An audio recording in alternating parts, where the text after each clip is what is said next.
Yeah, I think coming off of year one into year two, I think we've added some really great additions to this defense to give us a chance to have a lot of success. I think from the back end, I would say we've added a lot more depth and I think guys that have the stuff that we're looking for to do what we do. And Nyland Green and Breedlove and those guys. Marquise Brown's been having a great fall camp so far.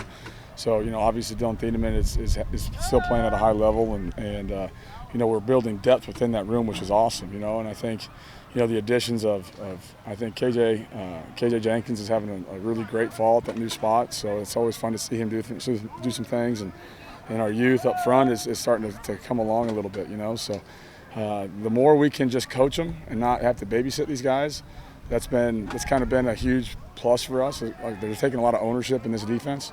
And it's allowing us to coach the finer details and get better, which is fun. Looks like they were really eager to hit some guys today. Yeah, there was a couple scuffles early, but we got to be disciplined. Just because you have pads on doesn't mean you can't forget to do your job. So, no, it's good to get out there. Day one of pads and guys are flying around having fun. And it's at the end of the day, it's a physical game, so we got to be physical. Dylan was a freak when he got here that first spring, but how far has he come, even from third-team All-American last year to now being a sophomore and maybe a little bit more confident and have a name to himself a little bit? Yeah, obviously he had a great freshman beginning, and I think everybody now knows who he is. I think, and he understands that. He's an ultra competitor, and I think if the one thing you can say about Dylan is he's gotten better with knowing the playbook. And the more he knows, the faster he's going to play. So I think he still trains the same way. He still practices the same way. He still prepares the same way. And now just the fact that he knows a lot more of this defense and a little more savviness to him, I think he's on track to, Dylan's got to do what he does, How can this defense improve, Kevin? If we can eliminate explosive plays, I think that's obviously one of our Achilles heels from last year. We had guys in positions to make plays. Now we just got to make them. That's going to be our key to success. If we make teams earn it down the field here, then 9 times out of 10 they're going to screw it up before we do. So if we can eliminate those types of big plays and just keep the ball in front of us, I think we're going to have a great chance for success. Who are going to be your pass rushers without Scorton and with KJ now playing? Well, yeah, we still got KJ. KJ's still up there as a pass rusher. Cheetah Silva, transfer from Boston College, has shown a lot of promise so far. Will Helt he's the Terminator out there, man. So he's had a great jump from freshman off season to let's see what he can do this year. I think he's had a great couple of the first few days. Jairo Jada is a guy that's kind of taken some steps from spring ball to now, and we're going to continue to add some of these good pass rushers. I know I'm missing somebody, but CJ Madden is another guy that is going to be. He brings a lot of energy and intensity to him. So, I think. And obviously, you can never replace a Nick Scorton, but we got guys that we feel like can go out and produce still, and that's our job as coaches is to put those guys in those positions where they can produce, So, I'm pretty excited for what we got. And our offensive line has improved immensely, so we're going against great competition daily, which has been awesome.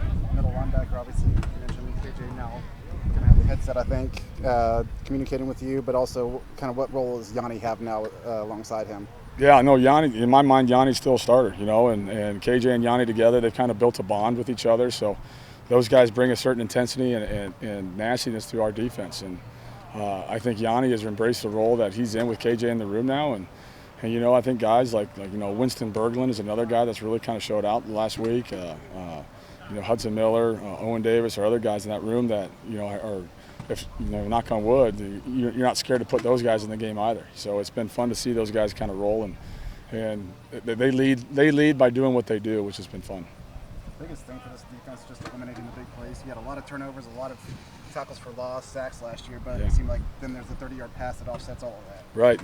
You can't be bang or bust, and that's the emphasis, right? We got to line up and keep the ball in front of us, and the more we screw it up versus them, that's a problem. So So every day it's talking about being physical, fast, and then we're precise. We got to be precise in everything that we do.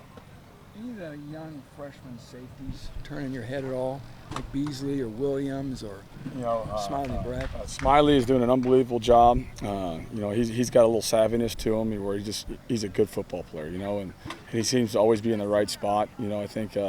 Luke Williams he's got to learn to develop, and continue to learn this college football game, just the physicality of it. I think Corey Beasley has shown great promise. So, and then, you know, Ty Hutkins is a guy that's back there. He's kind of, you can tell he's a coach's son. You know, he's loud. He knows what's going on. And so I think the future is bright for those guys. I really do. But, you know, I think Smiley's the guy that kind of stands out right now in my mind, that you see him making plays and not the stage isn't too big for him right now. It looks like Terrion Grant's been banged up, I guess.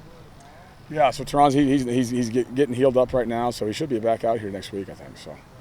You mentioned the pass rush, and last year most of your sacks came from 2 guys. Is it better to have 4 or 5, have more depth at the rush end, and be able to do some things with the safeties and such? I think so. I think, you know, first off, I think we're going to be able to cover people better this year, you know, and because of that, it's going to allow people a little more time to go get the quarterback.